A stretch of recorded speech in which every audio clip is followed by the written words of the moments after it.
ہے کہ جو اس مکلف کے فعل کو چیز عارض ہوتی ہے، ما جو ہے نا، ما ما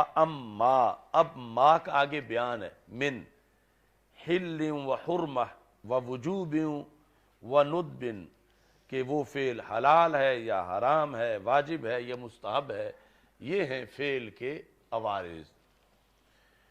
مکلف کون ہوتا ہے؟ والمراد بالمکلف البالغ العاقل، کہ جو بالغ بھی ہو اور عاقل بھی ہو۔ ففعل غیر المکلف لیس من موضوعہ،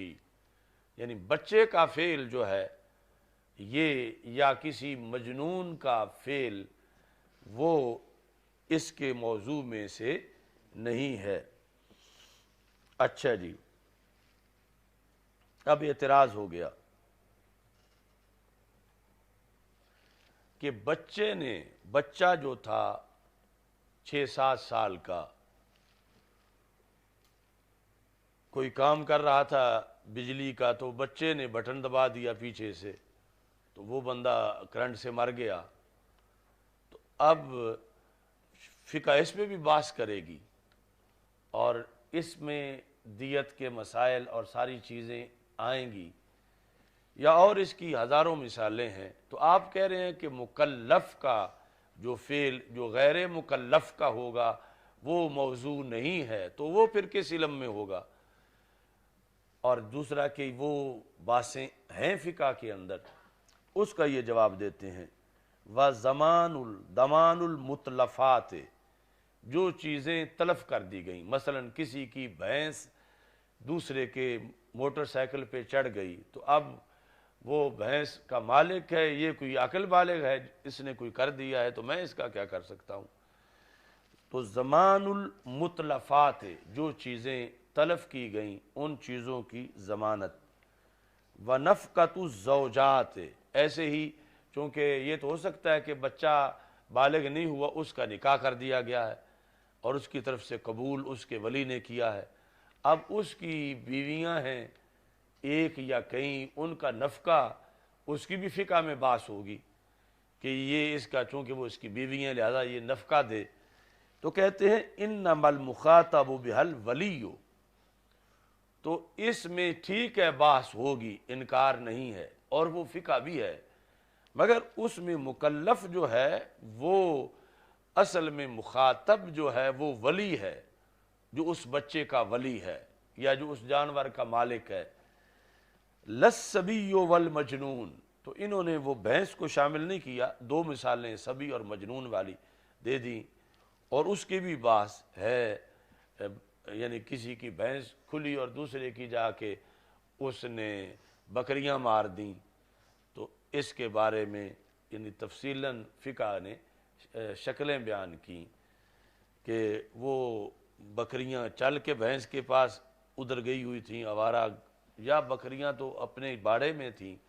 اور اس کی بھینس جو ہے وہ کھل کے آئی، پھر دن کے وقت آئی، رات کے وقت آئی، یہ یعنی ساری باتیں فقہ کے اندر موجود ہیں۔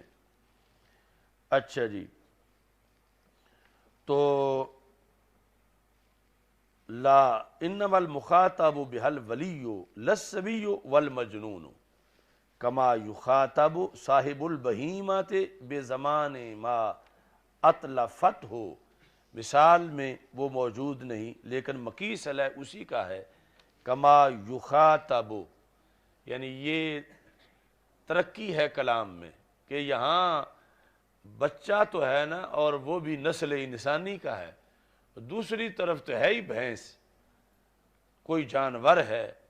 یعنی اس میں تو امید ہے جو 10 سال کا ہے 14 سال کا ہو کے عاقل بالغ ہو جائے گا 15 سال کا، تو وہاں تو امید ہی نہیں کی جا سکتی، لیکن پھر بھی بحث اس کی موجود ہے اور وہ فقہ ہے۔ کما یخاطب صاحب البہیمۃ، جس طرح کے جانور کا مالک وہ مخاطب ہے شریعت کا، بے زمان ما اتلفت ہو، بہیمہ فاعل ہے کہ جس کو بہیمہ نے ضائع کر دیا اس کی ضمانت بہیمہ کا مالک دے گا۔ حیث فرط فی حفظہا، کیوں؟ اس نے اسے سنبھال کے رکھنے میں لاپرواہی کی ہے، غفلت کی ہے، لتنزیل فعلہا فی ہذہ الحالت بمنزلۃ فعلہ، تو بہیمہ کے فعل کو بہیمہ کا جو مالک ہے اس کے فعل کے قائم مقام رکھا جائے گا، بہیمہ کا فعل۔ تو اس بنیاد پہ یعنی وہ بھی فقہ میں آئے گا کہ فعل مکلف ہے، کہ بہیمہ کے فعل کو مکلف کے فعل کے قائم مقام کیا گیا ہے۔ اچھا جی، اب پھر اعتراض ہوتا ہے کہ چلو وہاں پر جو تھا کہ نکاح کے مسئلے میں ولی ہے، تو عبادت جس وقت بچہ کرتا ہے، ابھی بالغ نہیں ہے، اس نے نماز پڑھی،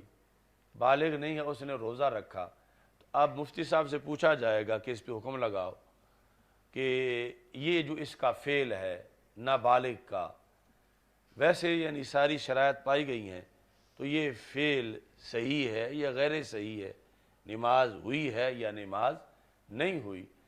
تو پھر کیا وہاں ولی کو دیکھیں گے؟ پڑھ تو وہ خود رہا ہے۔ تو اس کا انہوں نے جواب دیا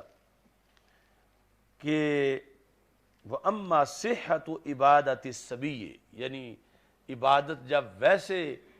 طریقے کے مطابق صحیح ہے تو اس کو صحیح کہنا، کا صلاتی و صوبی المصاب علیہا، جس پر اس کو ثواب دیا گیا، فہی عقلیتن، تو یہ عقلی حکم ہے۔ یعنی مطلب یہ ہے کہ فقہ کے اندر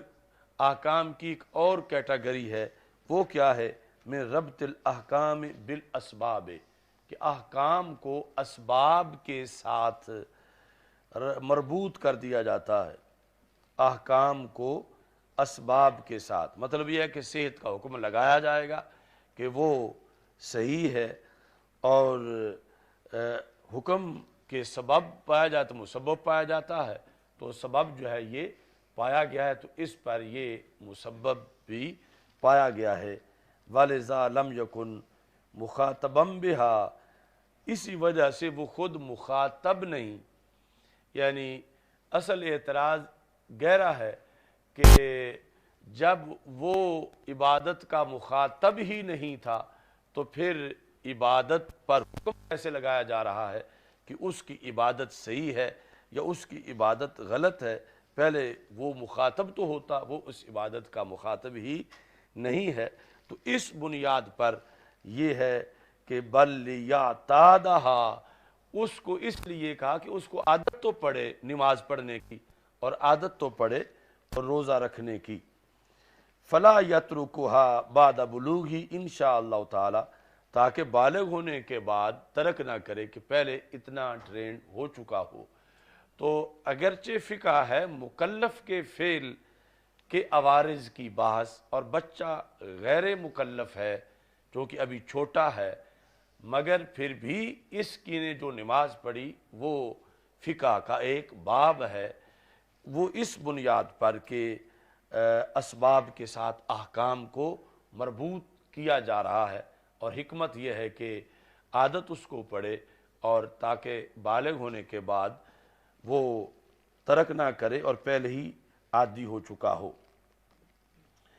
اب یہ ہے کہ جب یہ بتایا کہ موضوع جو ہے فقہ کا وہ فعل المکلف من حیث مکلف، کہ مکلف کا فعل اس لحاظ سے کہ وہ مکلف ہے، یہ ساتھ حیثیت کی قید کیوں لگائی؟ تو امام شامی کہتے ہیں وَقَيَّدْنَا بِحَیثِیَّتِ التَّکْلِیفِ لِأَنَّ فِعْلَ الْمُكَلَّفِ لَا مِنْ حَیثُ التَّکْلِیف لَیْسَ مَوْضُوعُهُ كَفِعْلِهِ مِنْ حَیثُ إِنَّهُ مَخْلُوقٌ لِلَّهِ تَعَالَى، کہ مکلف کے افعال